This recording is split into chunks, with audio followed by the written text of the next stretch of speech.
সম্প্রতি এই যে বিভিন্ন পত্রপত্রিকা টেলিভিশনে যে শিরোনাম হয়েছিল যে হরিজনদের বসত ভিটা সিটি কর্পোরেশন থেকে ভেঙে দেওয়া হয়েছে। আমি আজ 6 জুলাই 2024 তারিখ রোজ শনিবার আমি দুপুরে এই মিরন জেলা হরিজন কলোনিতে আমি অবস্থান করছি। আমার সঙ্গে রয়েছেন স্থানীয় গণ্যমান্য ব্যক্তিগণ এবং এখানকার মণ্ডল মাতব্বর প্রধান।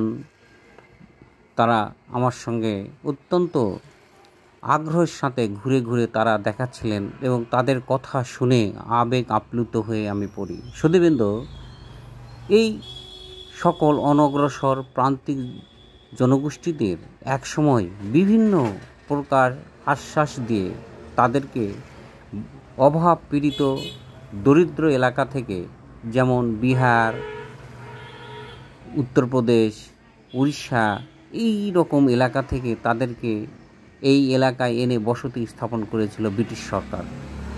সেই ব্রিটিশ সরকার কতই না তাদের আশ্বাস দিয়েছিল যে আমরা তোমাদের এখানে বসতি স্থাপন করে দিলাম, এই বসতিতে তোমাদের কেউ উচ্ছেদ করবে না, তোমরা বংশ পরম্পরায় এখানে বসবাস করবে।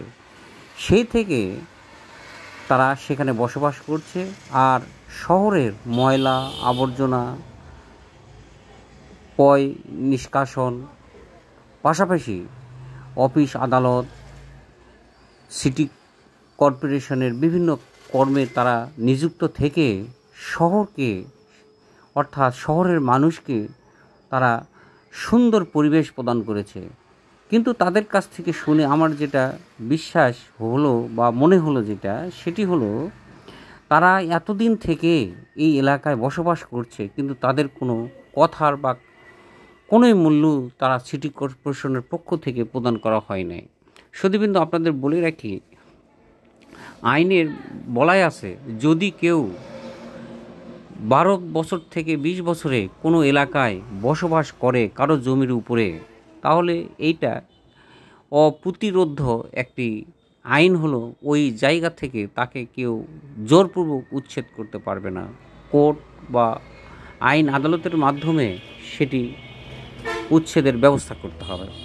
এবং সরকারের জমিতে যদি কোনো কেউ এই রকম জমিতে বসবাস করে 60 বছরের ঊর্ধ্বকাল যাবৎ, তাহলে বলা হচ্ছে যে এই এলাকাতে তারা সরকারের এই সরকারি জমি যদি 60 বছরের মধ্যে যদি সরকার উদ্ধারের ব্যবস্থা না করে, তাহলে এই জমিটি সরকারের তামাদি দোষে বাড়িত হয়ে যাবে। সুধীবৃন্দ, আমরা মনে করি যে এই সকল কিছু বিবেচনা করে এই সকল প্রান্তিক দলিত, বঞ্চিত, অনগ্রসর ব্রাত্যজনদের আমাদের সমাজে সমান তালে এগিয়ে আনতে হবে।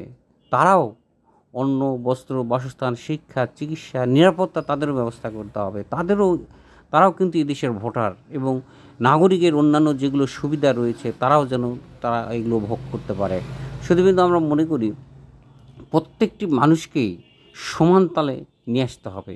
এবং আমাদের দেশের সরকারের নীতিই হলো কাউকে পিছনে ফেলে উন্নয়ন নয়। অর্থাৎ আমি কাউকে বাড়ি দিব আর একজনকে বাড়ির জায়গা থেকে উচ্ছেদ করব, এরকম না। সকলেই